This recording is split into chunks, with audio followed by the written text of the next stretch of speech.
मानव समाचार, मानवता के हक में। मी इब्राहिम शेख.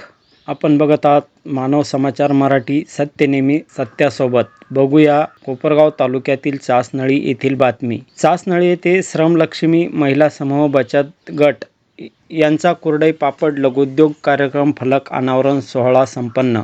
कोपरगाव तालुक्यातील चासनळी येथे श्रमलक्ष्मी महिला बचत गटाने एक छोटासा लघु उद्योग सुरुवात केली आहे. त्या उद्योगाचे फलक अनावरण दिनांक 19 मार्च 2024 रोजी सकाळी संपन्न झाले. त्या कार्यक्रमाच्या अध्यक्षस्थानी पंडित भाऊ चांदगुडे हे होते. तसेच सहकारमर्षी शंकरराव काळे सहकारी साखर कारखान्याचे संचालक सचिन भाऊ चांदगुडे, तर उद्धव बाळासाहेब ठाकरे, जिल्हा उपाध्यक्ष श्रीरंग पाटील चांदगुडे, सरपंच बनसोडेताई, उपसरपंच चांदगुडेताई, ग्रामसेवक पटाईत भाऊसाहेब, माजी सरपंच संदीप जाधव, कैलास भाऊ माळी, अशोक भाऊ माळी, एकलव्य संघटनेचे तालुका अध्यक्ष उत्तम भाऊ पवार, बहुजन भीम पॅंथर सेनेचे संस्थापक अध्यक्ष इब्राहिम उर्फ मुन्नाभाई शेख, जयश्रीताई, रोहिणी मॅडम, परदेशी मॅडम, शेळके साहेब, मनीषा कुंभारकर मॅडम, मुकद्दर खाटीक, साजिद शेख, अकबर शेख व महिला बचत गटाच्या अध्यक्ष छाया मोरे व इतर सर्व महिला पदाधिकारी या कार्यक्रमासाठी उपस्थित होते. लक्ष्मी महिला बचत गटाच्या फलक अनावरण सोहळा या ठिकाणी संपन्न झाला. अतिशय स्तुत्य असा उपक्रम या महिला बचत गटाच्या माध्यमातून चासनळीमध्ये सुरू झालेला आहे. तर या महिला बचत गटाने या ठिकाणी जे आपल्या दैनंदिन जीवनामध्ये आपल्याला ज्या वस्तू लागतात त्यामध्ये कुरडई असेल, पापड असेल, वडे असतील किंवा इतर जे खाद्यपदार्थ आहे त्याचं या ठिकाणी उत्पादन सुरू केलेलं आहे. आणि प्रथमच चासनळीमध्ये अशा पद्धतीचा उपक्रम आमच्या गावामध्ये सुरू होत आहे. तर या सर्व महिला बचत गटाच्या महिलांचं मी खरोखर अगदी मनापासून अभिनंदन करतो. आणि स्वतःच्या पायावर उभं राहण्यासाठी जी या महिलांची जी धडपड सुरू आहे त्यामध्ये सर्व महिलांना यश येवो. आणि या चासनळी गावचा माजी सरपंच म्हणून व एक गावातील नागरिक म्हणून महिलांना ज्या काही अडीअडचणी यामध्ये येतील त्याला आम्ही मदत करण्यासाठी सदैव तत्पर राहू. या ठिकाणी छायाताई मोरे यांच्या बचत गटातून हे सर्व जे काही महिला संघटित करून हा उपक्रम सुरू केलेला आहे. अतिशय स्तुत्य उपक्रम आहे. त्यांच्या उपक्रमाला मी शुभेच्छा देतो. श्रम महिला बचत गटाच्या फलकाच्या अनावरण आणि बचत गटाने जो उद्योग व्यवसाय चालू केलेला आहे कुरडया पापड, तर या माध्यमातून मी एकच सांगू इच्छितो की ह्या महिलांचं मी पहिल्यांदा अभिनंदन करतो की एक आदिवासी समाजाच्या असतील किंवा इतर कुठल्याही समाजाच्या महिला असतील, एवढी डेअरिंग करून त्यांनी आज एका ग्रामीण भागामध्ये सर्व महिला एकत्र येऊन कुरडया आणि पापडाचा एक छोट्याखानी व्यवसाय सुरू केलेला आहे.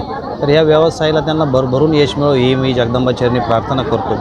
आणि आज या कार्यक्रमासाठी ज्या बहुजन भीम पॅंथरने जे पुढाकार घेतला मी त्यांनाही पण धन्यवाद देतो की एखाद्याला ताकद देणं किंवा एखाद्या व्यवसायात तू पुढं हो, मी तुला मदत करतो हे म्हणणंसुद्धा आजकाल सोपं नाही आहे. आणि त्यांनी ह्या महिला बचत गटाला एवढी मोठी ताकद दिलेली आहे की तुम्ही करा, आम्ही तुमच्याबरोबर आहोत.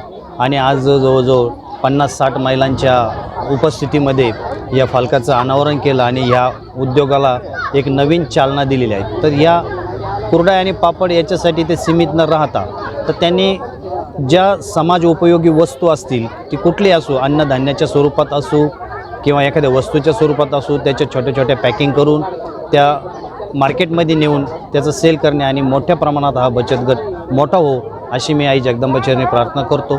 जय हिंद, जय महाराष्ट्र. ओपनिंगसाठी इथं जमलेलो आहोत. मला म्हणजे खूप आनंद वाटला की त्यांनी असं सुंदर ओपनिंग ठेवलं की सर्व ग्रामस्थ, गावचे ग्रामस्थ, महिला व आजी माझी सर्व म्हणजे काय असतील मोठे सहकारी वगैरे सर्वांना सोबत घेऊन याची ओपनिंग केली. असं मी तर म्हणजे पहिल्यांदाच झालं असेल. आणि त्यांचं खूप खूप आभार, मोरेताईंचं खूप खूप आभार. आणि त्यांना याच्यामध्ये चांगलं सहकार्य करावं. आम्ही पण म्हणजे फेसबुकवर सगळीकडं त्यांचं ग्रुपचं व्हायरल केलेलं आहे आणि चांगल्या प्रकारे त्यांना प्रतिसाद मिळो एवढीच मी अपेक्षा ठेवी. जय हिंद, जय भारत. तुम्ही तयार करत असाल, तुम्ही तिथं तुमचं जर कौशल्य वापरलं तर त्याचा निश्चित फायदा होईल. माझी एकच इच्छा की पापड करणं, कुरडई करणं हे सगळ्या घरांमध्ये, प्रत्येक घरांमध्ये चालतं. त्यापेक्षा वेगळं त्यापेक्षा वेगळं. आणि प्रत्येक बाईची तुम्ही बघा, प्रत्येक आपण जर बघितलं तर प्रत्येक घरामध्ये स्वयंपाकाची एक वेगळी, प्रत्येक बाईचं वेगळं हे असतं, टेक्निक असतं आणि प्रत्येक घरची टेस्ट पण वेगळी असते. मग ज्या बाईला ज्या पदार्थामध्ये चांगलं स्पेशलायझेशन आहे, तिला चव चांगली आणता येते, अशा निवडी करून आणि हे पदार्थ बनवावे. आणि छोटे छोटे पॅक 10चं जर समजा आता आपण कुरडई करतो, त्याचं 10 पाकिट करायचं. फक्त पाकिट करताना त्याच्यावर तुमच्या बचत गटाचं नाव, त्याचं त्या दिवशीची तारीख, हे सगळं त्याच्यावर आलं पाहिजे. जे आज शहरांमध्ये हा अभ्यास करून हा व्यवसाय करावा, अशी मी आपणा सर्वांच्या वतीनं तुम्हाला शुभेच्छा देतो आणि माझे 2 शब्द सांगतो. बघूया त्यांची सविस्तर मुलाखत.